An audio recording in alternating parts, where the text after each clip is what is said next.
Mesdames, Messieurs, bienvenue dans cette émission consacrée à la connaissance de l'Association des Dames Apostoliques dans l'archidiocèse de Douala. C'est quoi la Dame Apostolique? Quelle est sa mission dans l'Église et quelle est sa spiritualité? Pour en parler, nous recevons sur ce plateau les membres de la dite association.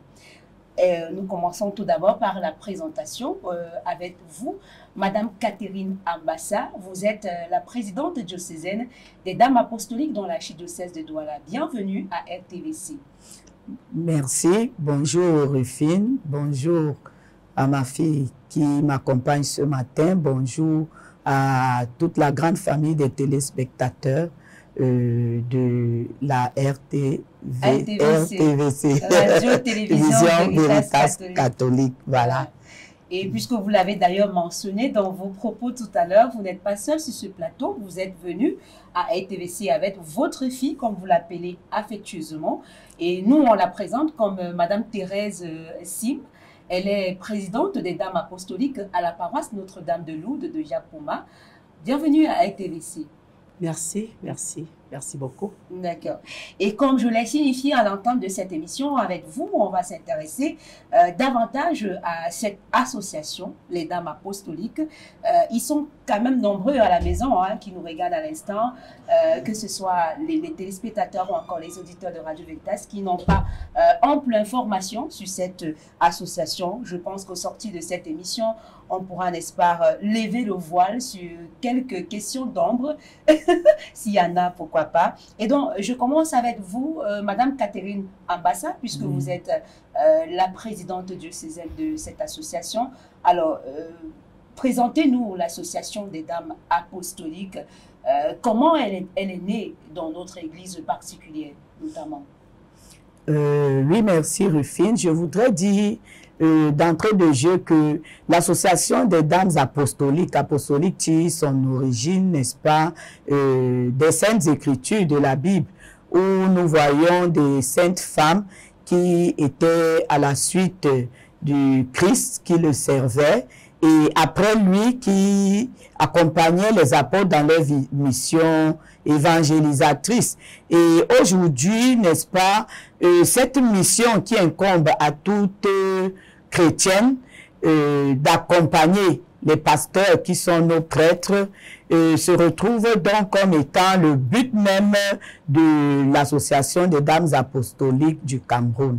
Parlant de sa genèse, parce que si, en quelques mots, parce que nous n'allons pas nous éterniser, une journée ne suffirait pas à étayer, n'est-ce pas, tout ce qui a amené l'association à son niveau dans l'archidiocèse de Douala. Oui, je vais dire que l'archidiocèse de Douala reste d'abord, Rufine, c'est le siège même de l'association. L'association est née dans le vicariat d'Union Ekele, dont à Ezek en l'occurrence, et c'est un vicariat du diocèse de Douala.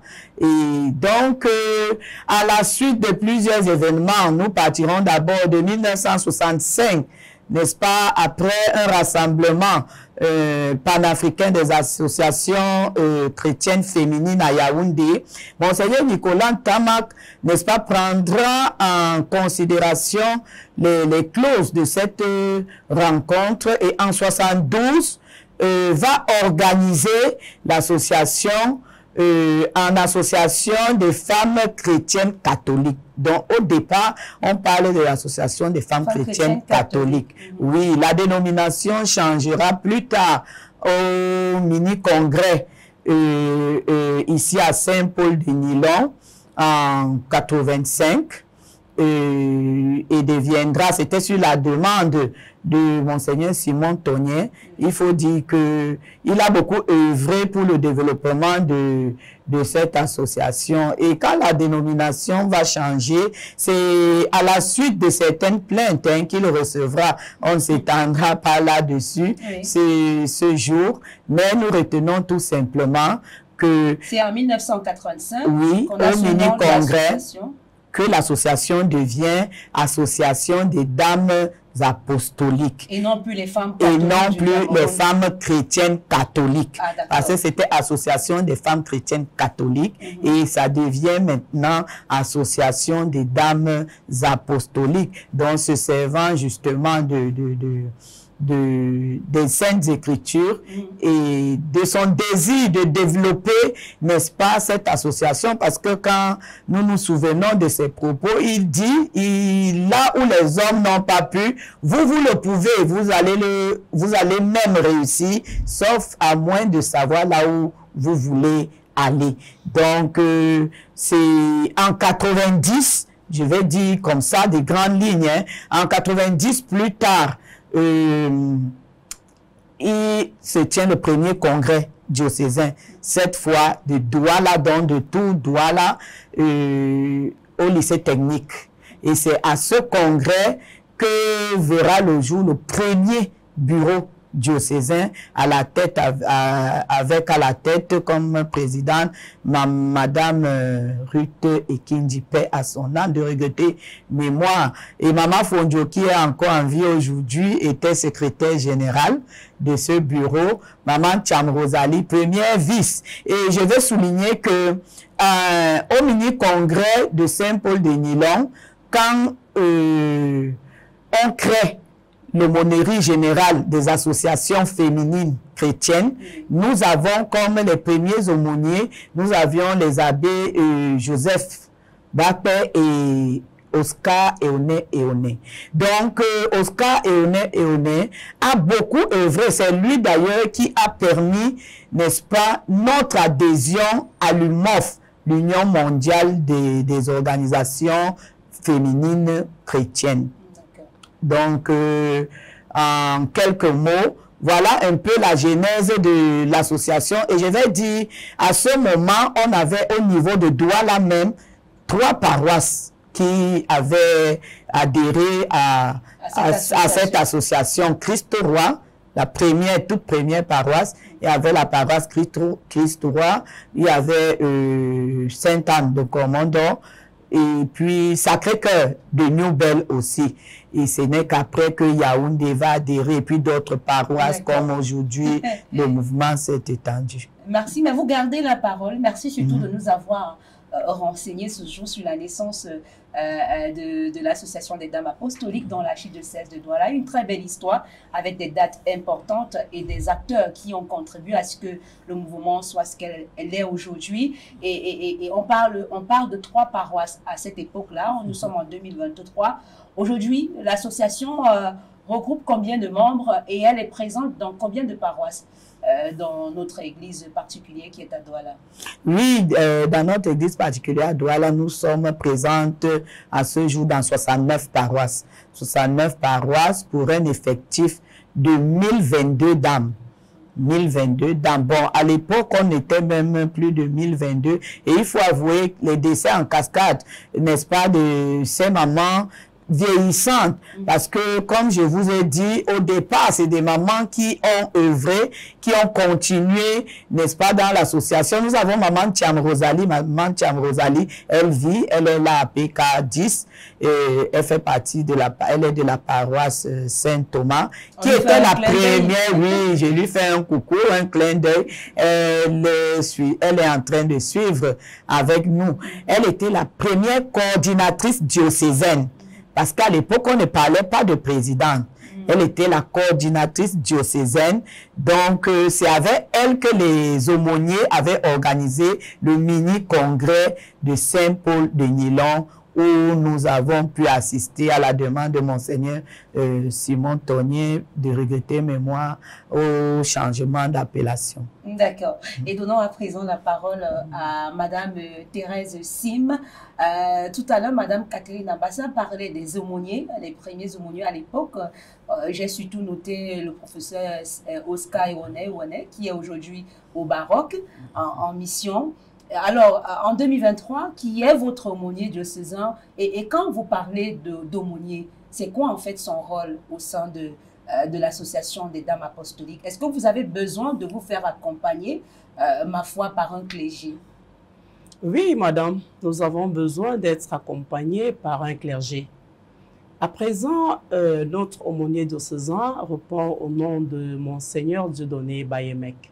Notre gratitude va à l'endroit de l'archevêque, son Excellence Samuel Tcheda, qui a pris à bras le corps ce projet en encourageant chaque jour les dames à rester unies. Chaque fois que les dames l'ont rencontré, il n'a cessé d'interpeller à l'unité. Il n'a cessé d'interpeller à l'amour. Il est encore là. Nous n'allons pas le décevoir.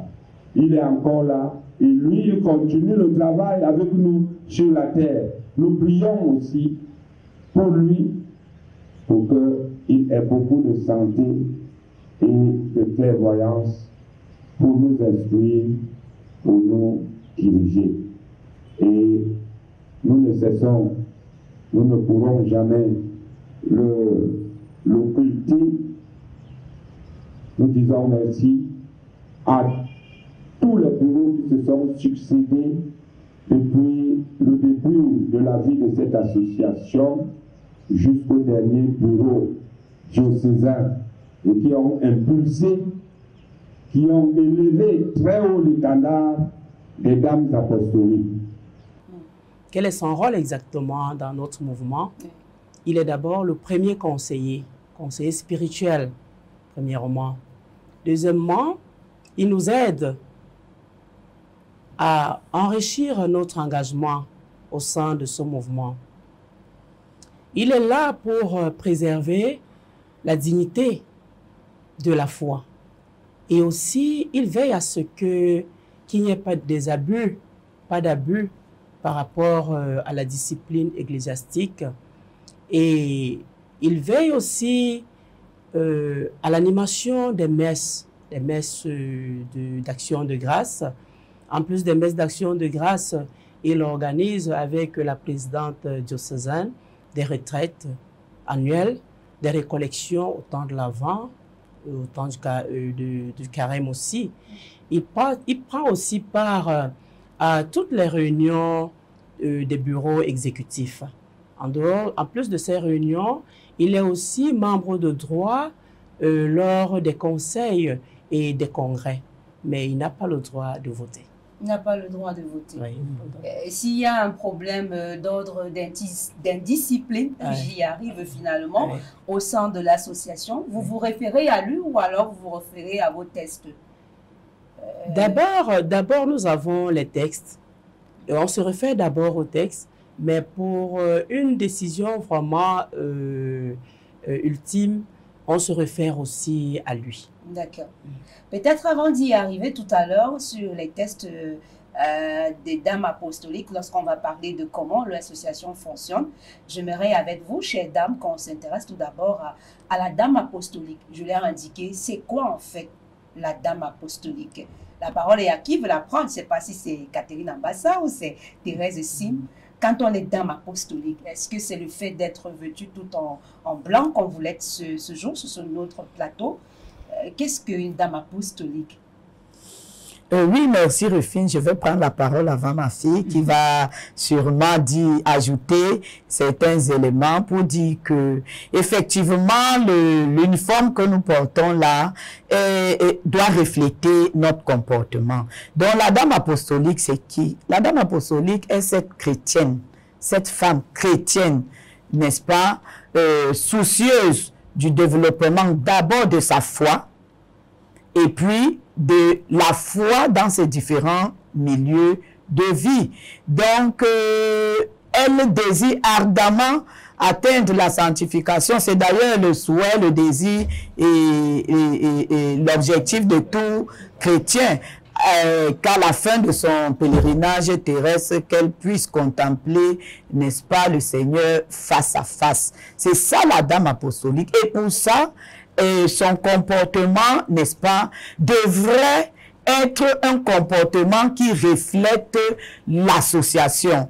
C'est-à-dire quoi? Un comportement qui reflète l'association. L'association, à travers notre uniforme, oui, c'est la pureté. La pureté. Et la pureté, bien entendu, quand on parle de sanctification, on ne peut pas, on ne pense quand même pas arriver devant notre Seigneur, notre Père, avec des souillures. Oui. Et donc, nous nous efforçons. La dame apostolique est cette femme, déjà digne, humble, qui prêche par un témoignage de vie exemplaire dans tous ces différents milieux de vie. D'abord dans sa famille, parce que tout part de la famille avant d'aller à l'extérieur. Dans sa famille, dans ses différents milieux de vie, qui prêche par l'exemple. Cette femme agréable que tout le monde aimerait imiter, c'est-à-dire celle-là qui porte le Christ aux autres et qui inspire même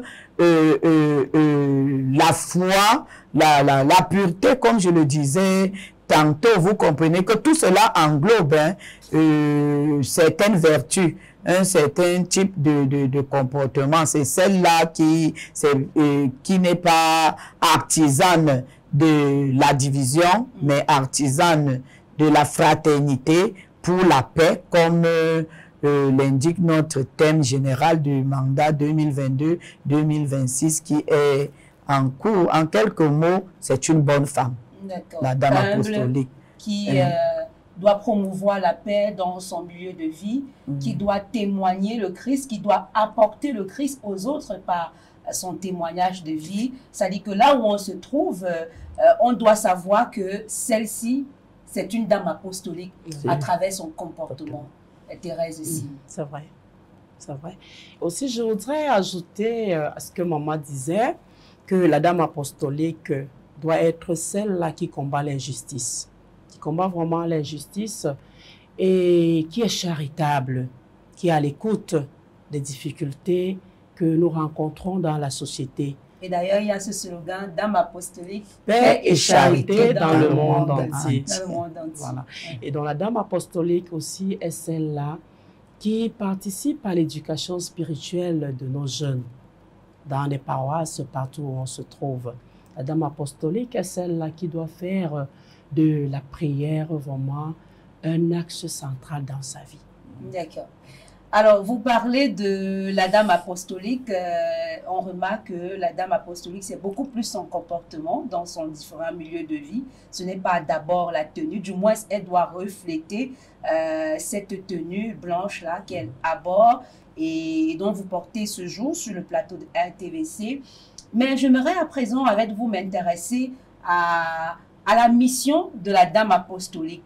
Quelle est en fait sa tâche dans l'église? Très souvent, il m'est arrivé d'observer le samedi, généralement dans nos paroisses, on va voir une dame apostolique qui va s'atteler à ranger les bouquets de fleurs, à ranger les nappes sur l'autel.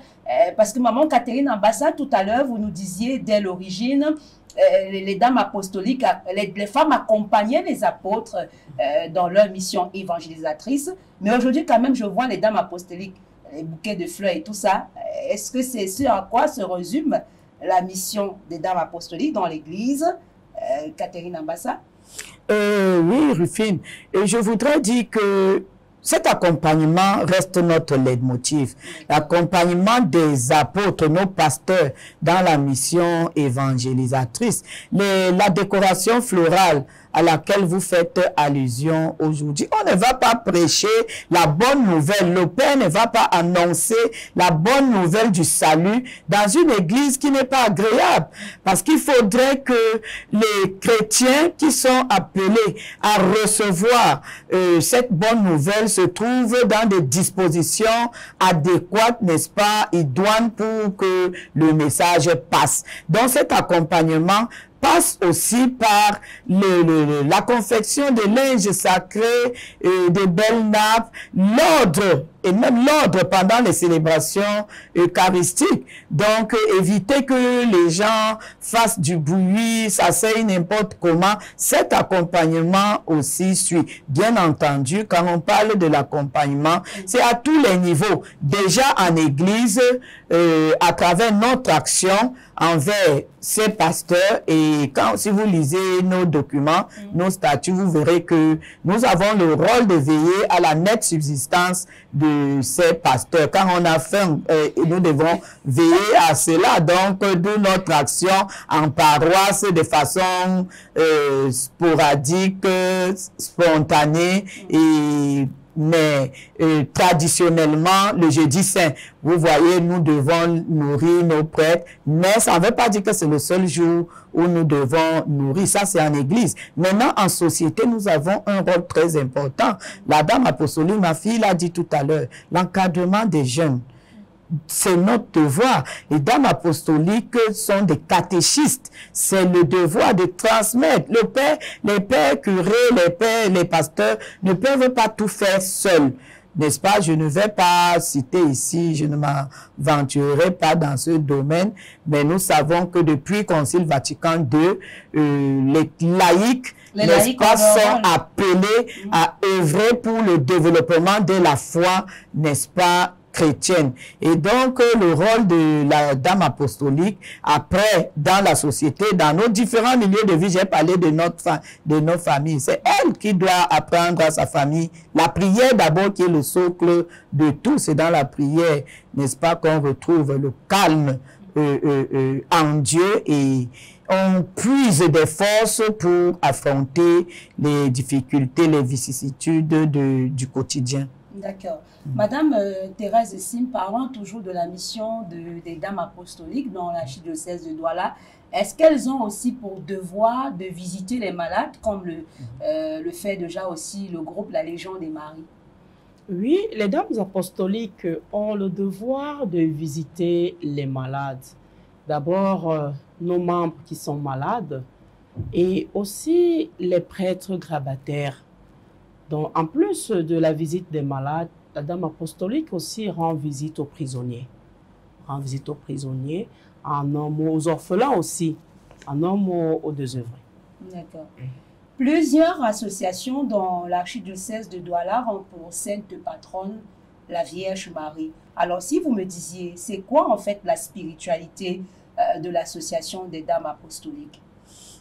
Oui, Rufine, avant cela, je voudrais préciser concernant la visite des malades pour dire que nous avons une forte organisation dans ce sens. Et l'apothéose, c'est le 11 février, lors de la journée internationale des malades. Oui, nous avons des organisations, une organisation forte qui demande à chaque zone d'organiser des visites dans les domiciles des dames apostoliques déjà souffrantes et même des individus, fussent-ils non catholiques ou même catholiques, pour leur apporter un peu du soutien, un peu de la joie. Et depuis l'année dernière, le bureau diocésain lui-même, en plus de ce que les zones font, va piquer comme ça dans chaque zone des malades vraiment dans des situations de précarité avancée. Maintenant, concernant notre spiritualité, on dit que notre spiritualité est mariale, tout simplement parce que nous nous engageons, n'est-ce pas, à embrasser les vertus de la Vierge Marie. Et quand on parle des vertus de la Vierge Marie, nous avons déjà commencé à évoquer l'humilité, la piété. Maman Marie était une femme de prière, une femme de silence. Vous voyez tous les événements qu'elle a vécus dans la Bible, elle ne parle pas en dehors de son Magnificat et du recouvrement de l'enfant Jésus au temple. C'est une femme discrète et aux noces de Cana aussi. Donc, c'est ce qu'on nous demande de faire. Donc, cette humilité, cette discrétion, cette tempérance, n'est-ce pas, cette foi, parce que d'abord la foi qui l'a conduit au fiat que nous connaissons, que nous voulons imiter, parce que nous avons ce péché, parce que je dirais ainsi, ce péché qui nous conduit toujours à vouloir faire tout de nous-mêmes, alors que nous avons un Créateur, un Père qui est là, qui veille, n'est-ce pas, sur notre vie en général. D'accord. La piété, la tempérance, l'humilité, la douceur, toutes ces vertus que nous connaissons de notre maman, la Vierge Marie. Mais je dois aussi vous dire ce matin, Thérèse Sim, ce jour, que ces qualités-là, d'autres mouvements mariaux essaient aussi, tant bien que mal, de les copier, d'imiter les vertus de la Vierge Marie.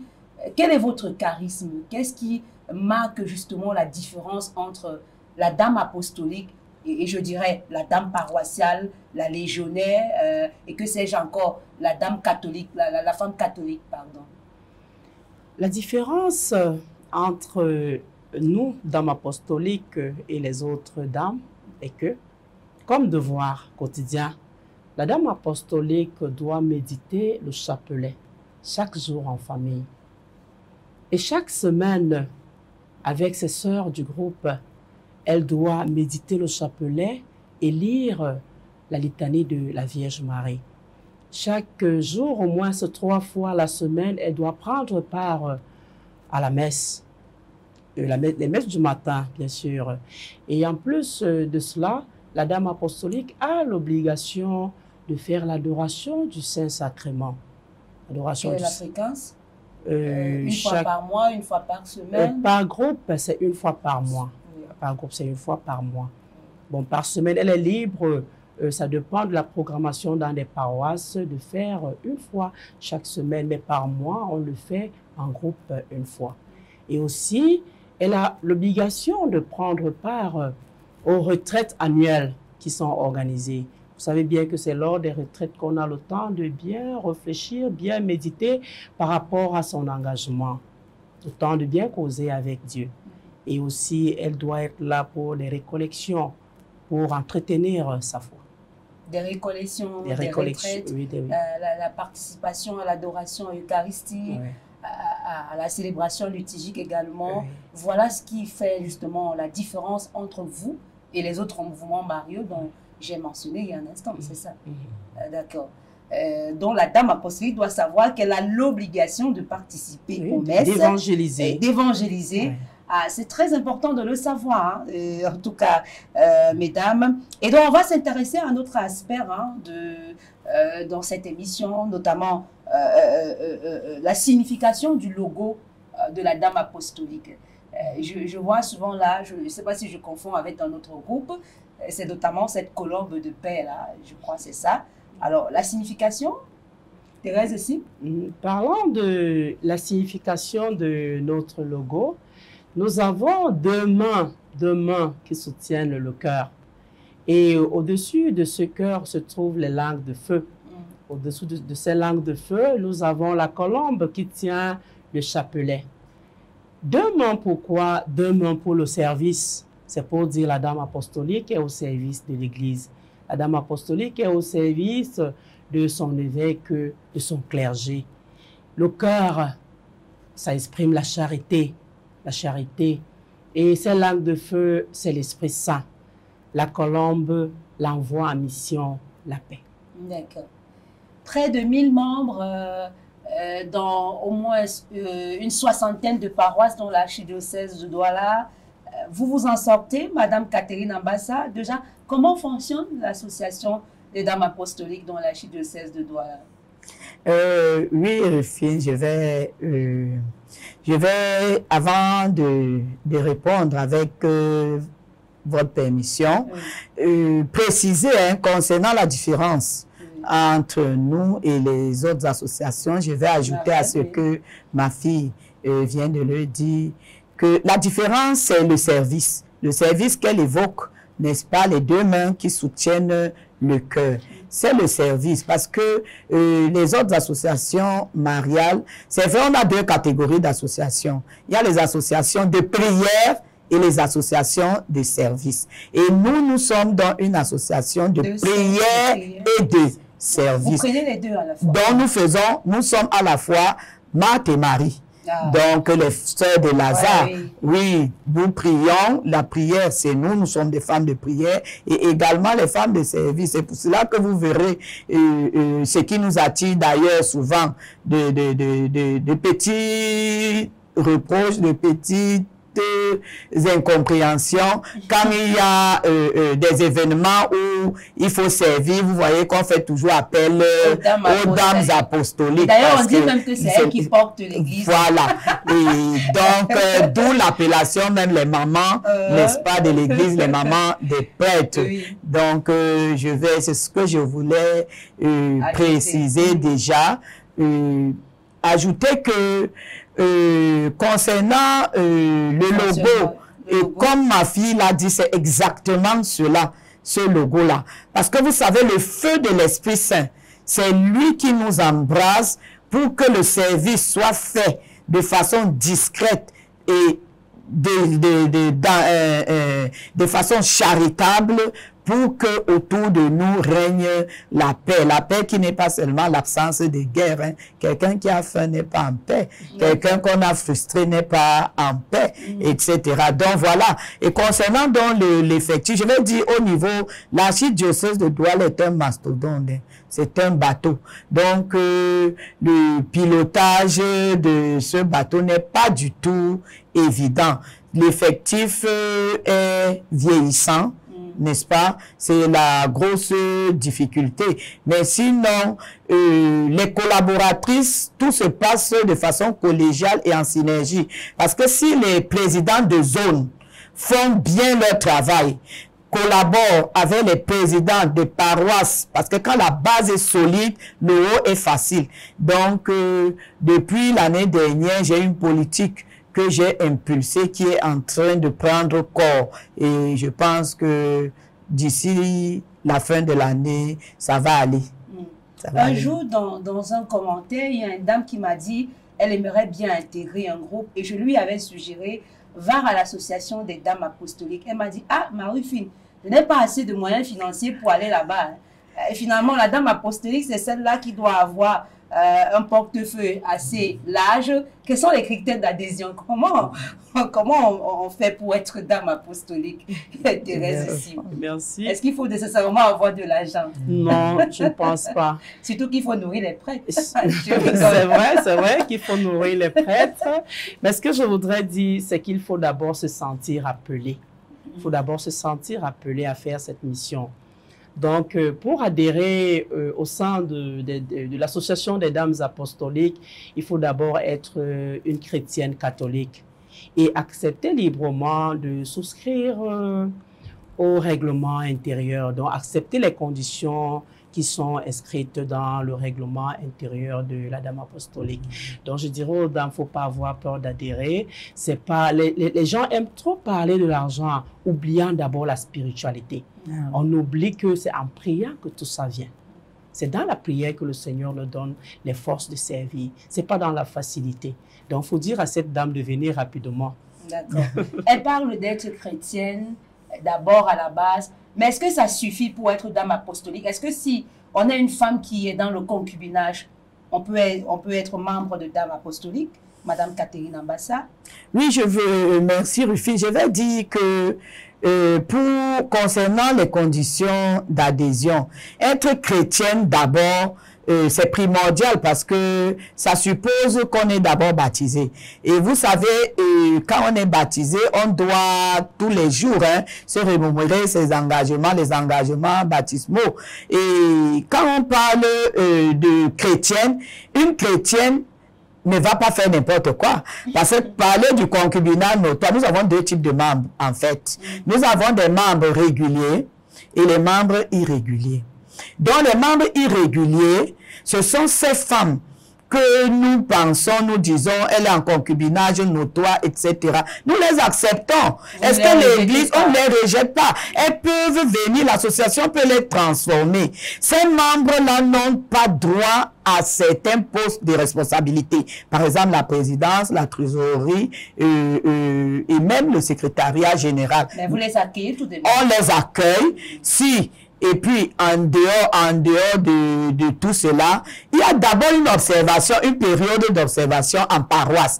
Quand vous voulez devenir dame apostolique, vous vous approchez d'un membre de la paroisse, la présidente paroissiale, n'est-ce pas, qui va vous accueillir pendant, donc, elle est tenue de vous observer pendant une période de 6 mois. Donc, c'est à travers cette période-là que on va voir si c'est une femme qui est apte à devenir dame apostolique. Le concubinage notoire, c'est comme tous les autres péchés. Et donc, quand elle vient, on dit, voilà, membre irrégulier, elle peut changer, on prie pour elle. Et beaucoup, il y a même celles qui ne sont pas catholiques. On a eu des postulants non catholiques qui sont devenus catholiques, qui ont été baptisés dans l'église catholique. Celles même qui ne sont pas encore chrétiennes, ça c'est un appel que je lance comme ça. Qu'elles viennent, la moisson est abondante, les ouvriers sont peu nombreux. C'est pas parce qu'on dit que nous avons dépassé l'effectif de 1000 que tout est fait. Non, nous avons besoin, n'est-ce pas, pour l'œuvre évangélisatrice, parce que ça, c'est une partie de notre mission, donner un visage humain à l'évangile. Parce que c'est facile de parler vraiment, ma soeur, Dieu est grand, il t'a sauvé, il est mort sur la croix pour toi, est-ce qu'elle a mangé? Est-ce que ces enfants qui ne vont pas à l'école, ces jeunes en perdition, oui, avec l'action. Donc, les jeunes qui sont en perte de repère dans notre société, aujourd'hui, nous devons leur montrer un exemple. Donc, voilà un peu concernant les conditions d'adhésion. Et je vais embrayer avec ta permission pour dire que depuis cette année, nous avons mis comme condition, nous avons limité l'âge. C'est-à-dire que nous ne prenons plus des postulantes d'un âge avancé. Parce que il y a trop de personnes âgées. Il y a déjà, oui, il y a beaucoup de personnes âgées dans l'association. Et quand on voit les objectifs de les missions de l'association, qu'est-ce que les mamans âgées viennent faire? Mais comme nous avons une forte organisation d'accompagnement de nos sœurs décédées, ça fait que ça suscite des émulations. Vous voyez les mamans là, quand elles voient la procession que nous faisons, comment nous sommes pleines à l'église, on accompagne, elles disent je vais devenir dame apostolique. Non, je dis encore ce que j'ai déjà dit à mes mamans, à mes filles, que nous ne sommes pas une association pour les enterrements. Pour celles qui veulent vraiment avoir de grandes obsèques, il y a plein d'associations qui prient même pour les âmes. Il y a Mon Légion et autres. Donc, il y a les amis de Sainte-Anne, effectivement. Ouais. Donc, nous avons fixé la limite d'âge, en fait, à 45 ans. Bien entendu, avec une possibilité d'extrapoler. Ça peut aller jusqu'à maximum 50. Parce que vous savez, il y a des mamans qui ne font pas leur âge. Donc, elles ont 50 ans, mais elles sont encore vigoureuses. Donc, voilà un peu ce que je peux dire concernant les conditions d'adhésion à l'association. Et vous prenez toutes les femmes, qu'elles soient commerçantes, enseignantes? Oui, non, sans distinction de catégorie sociale ni professionnelle. On n'étrie pas, sauf que quand elles viennent, après qu'elles aient été observées dans leur paroisse, elles sont présentées à leur zone. Et c'est la zone, n'est-ce pas, qui va entériner leur inscription, leur adhésion et les amène au diocèse où elles devront subir une période de formation de minimum 9 mois. D'accord. J'ai moi-même été témoin de tout cela avec l'engagement des nouveaux membres tout récemment. Et il y a une qui s'est mariée pendant cette célébration-là. C'était à la paroisse Saint-Michel-Archange de Niala. Alors rapidement, on va sortir de cette émission, mesdames, peut-être par vos projets pour cette année pastorale 2023-2024. Est-ce qu'il y en a des projets pour cette année pastorale ou alors ils n'ont pas encore été définis? Non, je pense que je vais commencer puisque c'est la tête, n'est-ce pas? Oui. Et tout à l'heure, ma fille parlait de du rôle de père aumônier à qui je fais un clin d'œil. C'est mon père. Et il sourira justement quand il va l'entendre dire, c'est notre père spirituel. Donc, il veille à ce que les mœurs et les valeurs ecclésiales soient respectées dans le cadre du fonctionnement de l'association. Les projets, nous en avons. L'année dernière, qui était notre première année de mandat, était une année expérimentale. Donc, il fallait observer, expérimenter certaines choses. Et tout sera donc impulsé cette année. Le plus grand projet que nous avons, c'est déjà opérationnaliser les ateliers de formation. au sein de notre diocèse. Donc, les formations par le passé, nos mamans qui étaient présidentes, n'est-ce pas, mettaient un point d'honneur sur les formations pratiques. Et c'est très important pour autonomiser financièrement les dames apostoliques qui sont asphyxiées, n'est-ce pas, pour des sollicitations financières. Donc, si nous pouvons opérationnaliser l'atelier de formation en art et puis autres métiers, fabrication savon, eau de javel, shampoing, etc.